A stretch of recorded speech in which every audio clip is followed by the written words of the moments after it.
Mario Kart's got a new update. This update's really weird. It's like lifelike. Choose your character. Why did they have my Uncle Remus in here? That's pretty weird.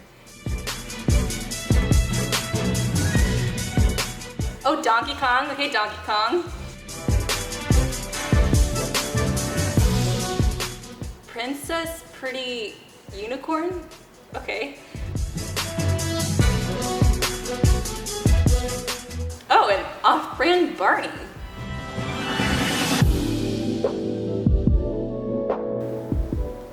Okay. I'm gonna choose Pretty Princess Unicorn.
Oh, I gotta pause it.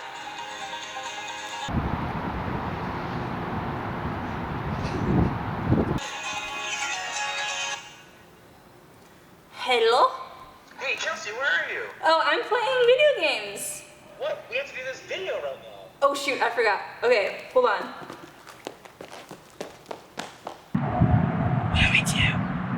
I don't know. I think the game's paused. Okay, should we just stay still? Yes. Okay.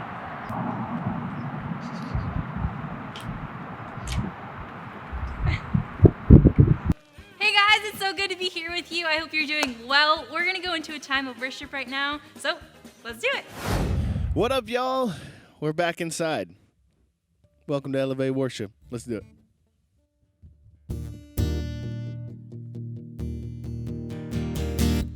I close my eyes and colors fly. There's no hiding from your grace. I can't deny your heart for mine. In a unrelenting chase, I was on the edge of deception, caught up in my own hesitation, until your love took over me.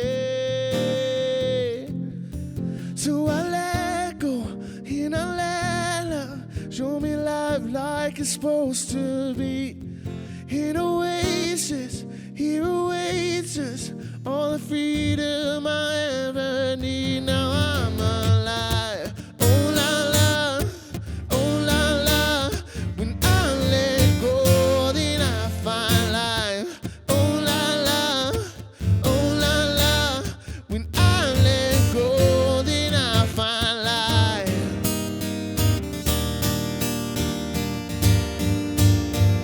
La la la la la.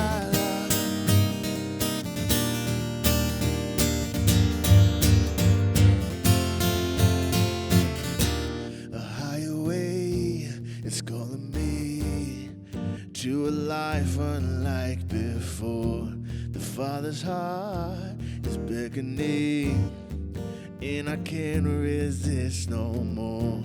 Lead me in the ways of devotion. Don't wanna get caught in the motions.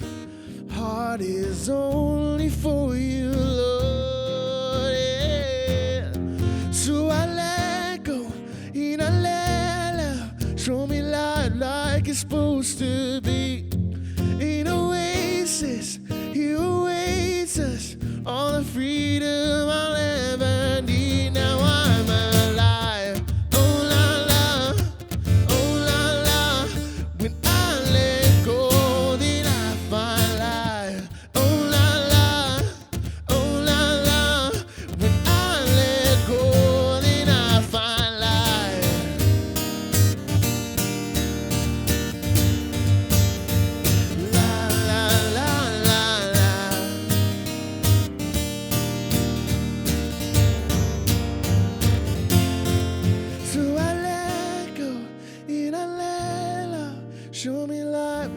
supposed to be.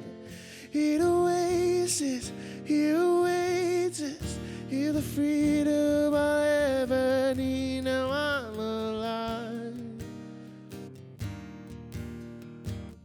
When I let go, then I find life. When I let go, then I find life.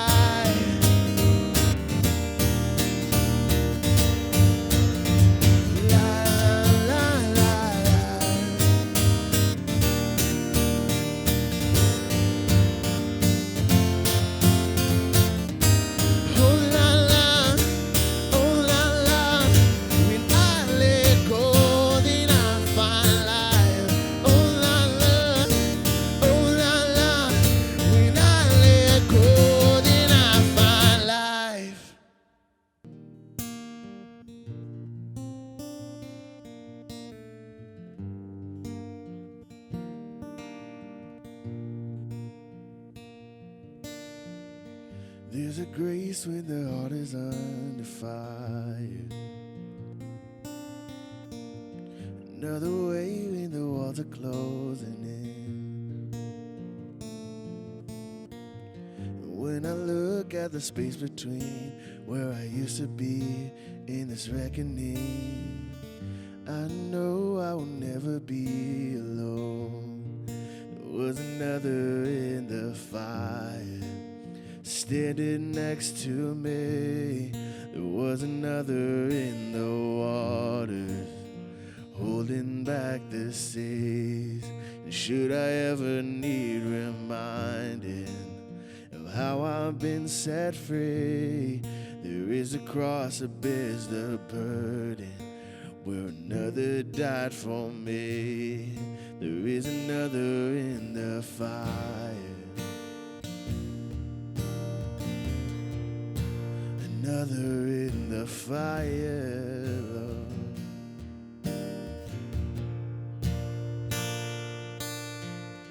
All my dead left for dead beneath the water. I'm no longer a slave to my sin anymore. And should I fall in the space between what remains of me and this reckoning, either way, I won't bow to the things of this world. I know I will never be alone. There is another in the fire standing next to me. There is another in the waters holding back the seas. And should I ever need reminding, power set me free. There is a grave that holds nobody, and now that power lives in me. There is another in the fire. Oh, there is another in the fire. Oh, there is another in the fire. Oh, there is another in the fire. Oh, I can see the light in the darkness as the darkness bounds to it. I can hear the roar in the heavens as the space between west and I can feel the ground shake beneath us as the prison walls cave in. And nothing stands between us. Nothing stands between us.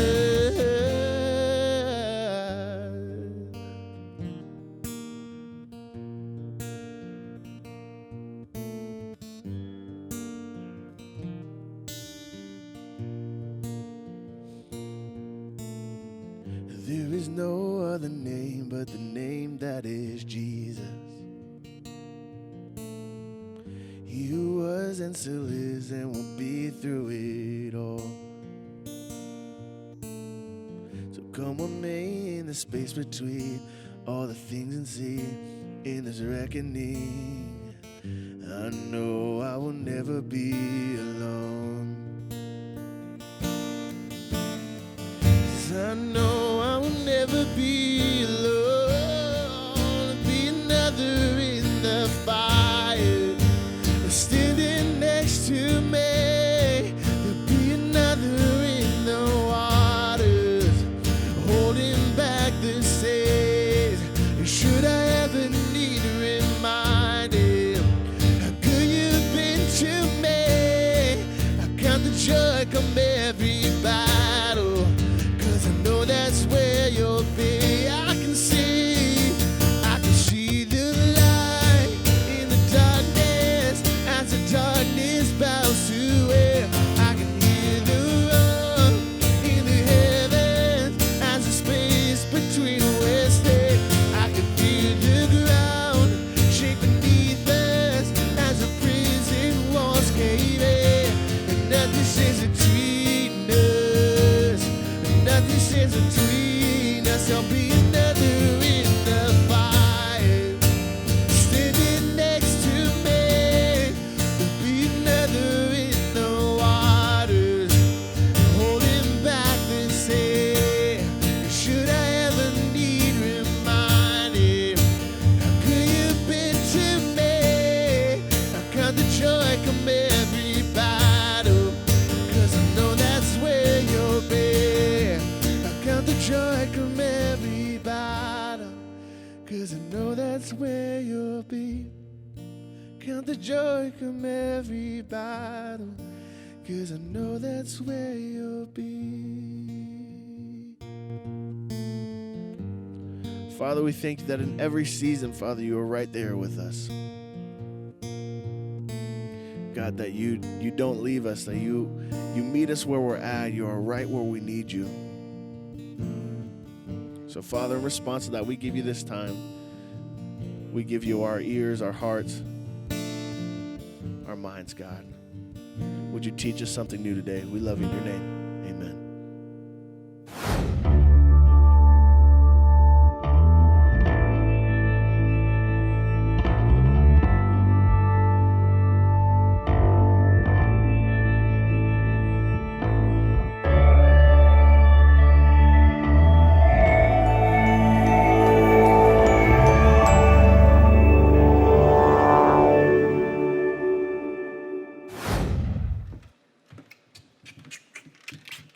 Oh, hey, I didn't see you there. Just finishing my protein shake, gains and all. I figured quarantine, why not get buff? I've been buff my whole life. You guys know that, but I figured, why not get buffer?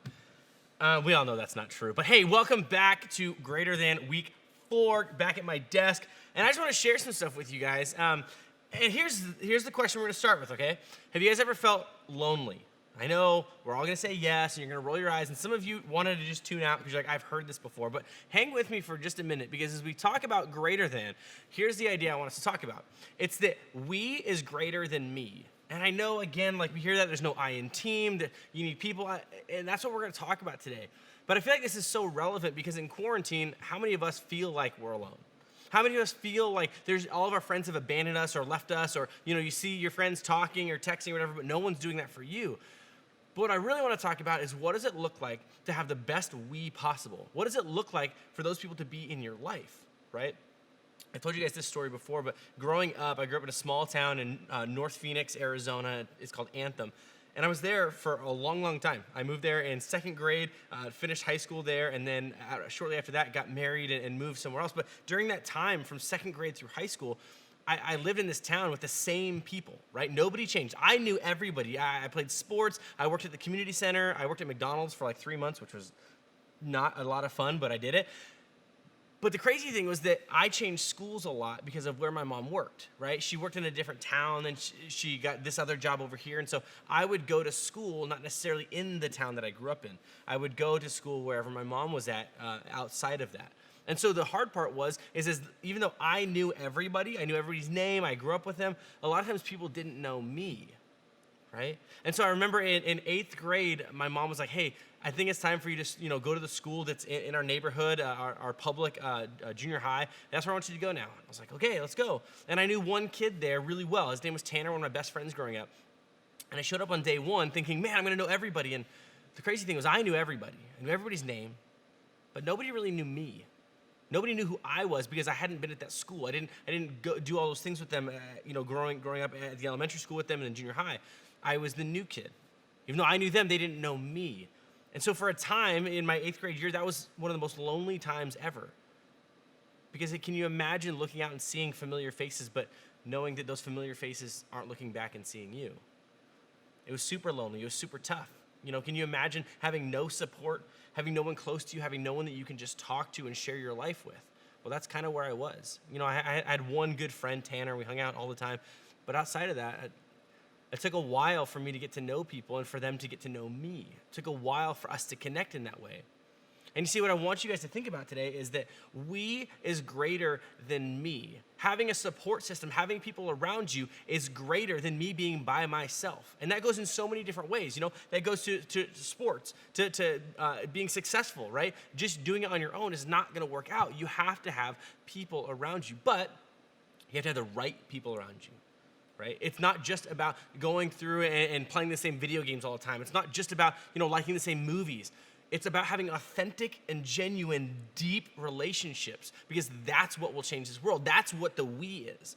You see, if you've got friends who all you do is, you send each other memes all the time, or if you got friends that all you do is play the same video game, maybe Warzone all the time, that's it. And you never actually talk about life. You never actually come together. You never actually get to know each other on that deeper level. That's still not we, okay? And what I want to challenge you right now is as I keep going and we're going to jump into this, through the life of Jesus for a moment, I want you guys to think about this. Who in your life would you consider a genuine relationship? And when I say genuine, I mean somebody that knows you. I mean somebody that when you have something going on, they know immediately. Somebody that knows those deep, dark moments in your life or those things that you try to bottle up and don't let anybody see. Who is it that knows that? Now here's this. Who is it in your life that can call you out on your stuff? Who is it that in your life, when you mess up, when you do something, can go, hey man, you got to fix this. This isn't you, because through junior high, you guys know you're going to mess up. You're going to screw up. There's going to be a lot of new temptations, a lot of new people in your life that are trying to push you in different directions.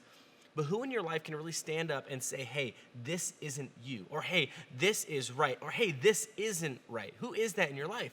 And if you can't think of anybody, I want you to right now in quarantine, when you've got time to reach out to people and really analyze things, because you're not seeing a whole lot of people, figure out who that is and how you can start that relationship. Right? Think about how you can start the we and move past just me. Okay? And so here's kind of what I want to go to, okay? Jesus in his life, he could have been all about me, right? Because he was God. He came here as a human, but could do anything he wanted because he was just the man, right? He could have gone back to heaven and not been crucified because that's his choice, but he knew that this is what I have to do. He could have just stood on a mountaintop and said, hey, everybody, come love me, come look at me, come wash my feet, come do this for me, come bring me food. But he didn't. He wasn't about the me, he was about the we. He was about the people around him. He was about, remember, his 12 disciples. He picked people he wanted to be in community with and be in life with, just like your small groups. He wanted to be with people. But then beyond that, he wanted to take the people that showed up and not just say, hey, come serve me, come worship me. No, he wanted to take care of those people. And if Jesus, the guy, the man, the myth, the legend, the greatest of all time, if he could be about the we, then can't we? I know I just said we a bunch of times, right? But if he could be about the we, then can't we? Think about it. Like if he could do it, why can't we? And so I want to jump into a story with Jesus. It's in the book of Matthew chapter 14. I'll give you a second to get there. And here's what's happening. Jesus is talking to a crowd of people, a ton of people, 5,000 people, probably more because they only counted men back then, but so many people. And what happens is, after this long day, people begin to get hungry, but they don't want to leave because Jesus is so incredible and his teaching is so important. But Jesus, instead of saying, hey, come take care of me, he says, let me do something for you.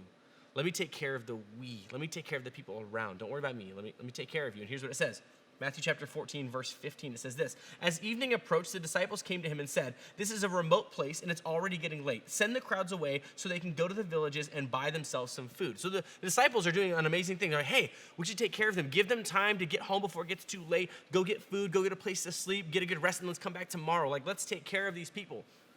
But Jesus has a different plan. He says, no, I don't want to let somebody else take care of them. I want to take care of the we. I want us, our disciples, all of us, let's take care of these people. Let's be the ones who love them. Don't let somebody else do it. Don't wait for somebody else to take care of them. I want to do it. And here's what he goes on to say. Jesus replied, they do not need to go away. You give them something to eat. We have here only 5 loaves of bread and 2 fish, they answered.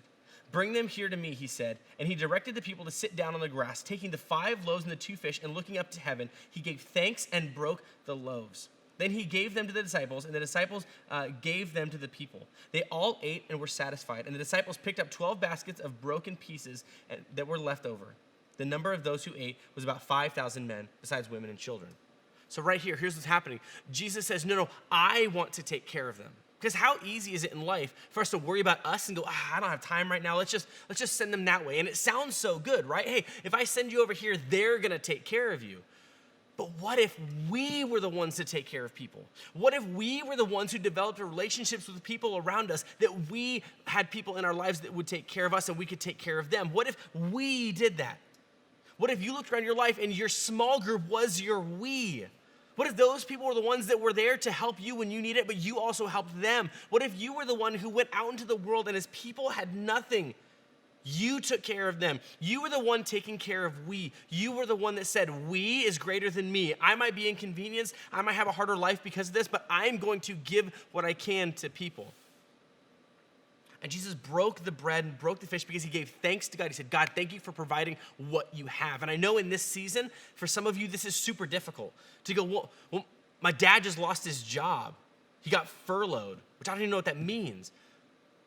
In this season when life is just difficult, when you go, I don't have anything to give, I want you to look and find the people that you can talk to, the people that know what's going on in your life, and say, how can we come together to love others? What does this look like? And I know right now you're going to say, I can't do that. But what this looks like at Elevate is loving the new kid that shows up, being their friend. Maybe on a weekend when we can, going to a soup kitchen or a homeless shelter and giving what you have. You know, just a couple of weekends ago, we did a canned food drive, and our campus alone got over 20,000 pounds of food for people in our community. That's what it looks like to not worry about me and to worry about we. But to do that, you can't do it on your own. You see, the other part of that is for you to take care of the we around us, you can't do it by just me doing it. You got to get your friends together. You got to get people around you to work on it together, to help people together, because that will go further. We talk about small groups all the time and why we choose to have small groups and not just one big group all the time. It's because what we want to do for many, we can do for a few. We can love people. We can be with them. We can say, hey, how's life? How's family? You know, just a moment ago, I got a text from a friend who said, hey, how you doing, buddy? How's your family? Do you know how much that meant to me just seeing that text? That's what we can do for others. And when we don't worry about just me, when we worry about we and everybody around us, that's when things will come our way. That's when people will start to take care of us, because it's this infectious idea that we can continue to push people. You see, in the book of Acts, it says this, chapter 2, verse 42. They devoted themselves to the apostles' teaching and to the fellowship, to the breaking of bread and to prayer. Everyone was filled with awe, and many wonders and miracles and signs were done by the apostles. All the believers were together and had everything in common. You see, they were together. It was them, it was we, it was us working together. Selling their possessions and goods, they gave to anyone as they had need. Every day they continued to meet together in the temple courts. They broke bread in their homes and ate together with glad and sincere hearts, praising God and enjoying the favor of all the people. And the Lord added to their number daily those who were being saved. This is talking about the church. You know, we just went through our series in Romans, Acts is right before that, but this is the building of the church. And this is saying that the apostles, they were going around, they were loving people, they were breaking bread together. That's community. And their numbers grew daily, meaning it's infectious. When you love people, when you're building the church, when you're showing God's love, people go, man, what's different about you? How do I get that? But you see, they were together. They sold their possessions. They gave what they had to the people in need. Now, what I'm not saying is go to your parents and say, hey, let's sell our house, let's be homeless, and then let's give everything away. No, don't do that. Don't tell your parents I said that. But all of us have something to give, whether that's time, whether that's money, whether that's food, whether that's clothes, whether that's just genuine friendship. There's something that we can give. Give it. What you have, give. What you can, give. And what you think you can't give, give a little bit. Keep pushing, keep loving people. But let's remember that to be greater, we have to be greater than me. We have to come together and build this thing. Because right now, there's a lot of people in this world that feel alone. But we can love people. We can come together and not worry about me. You see, if I'm worried about me, I'm worried about how much money I have. I'm worried about the house that I have. I'm worried about the food that I'm eating. I'm making sure that I have what I need first. But what if we took care of others first and then they took care of us and we got back more than we gave? Can you imagine a world like that? That's what we can create. And in this quarantine, in this crazy season, as it starts to wind down, hopefully soon, let's start now. So when we're back together, those relationships are already built. Those things are already good. Those things are already happening. But find the people around you that are your we. Start with your small group. Every week we see you guys jump in, but talk about life. Don't just talk about video games. Don't just talk about how many Airheads you can put in your mouth, because I'm sure a lot of you can put a lot of those in your mouth. But I want you guys to just love each other and talk about life. I challenge you this week, tonight, in your Zoom call in just a minute, talk about something that's real. Share something that you felt like you couldn't share with them a few months ago. Share what's going on in your world, and I bet you they have something to share back. I love you guys so much. Get in your Zoom calls in just a minute. In just a moment, you're going to see the guys and the girls call. Dive in, talk about life, and really open up. Don't be alone in this season. Worry about the we being greater than the me. I love you guys. I miss you. I can't wait to be back. See you guys soon. So remember that we is greater than me, and we can start that in our small groups right now. So guys, here are your Zoom calls, right number here. And girls, here's your Zoom number. But we're so excited for you guys to dive into community with one another and grow together. Have a good time. Oh, I gotta get back to my game.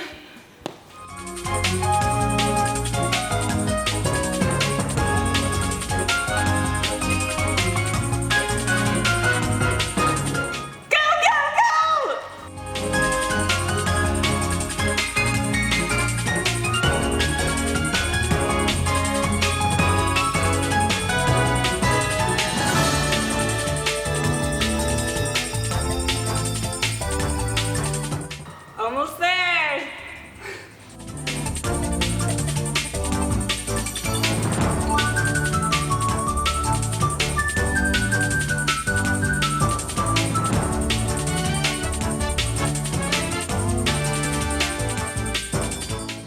Yeah!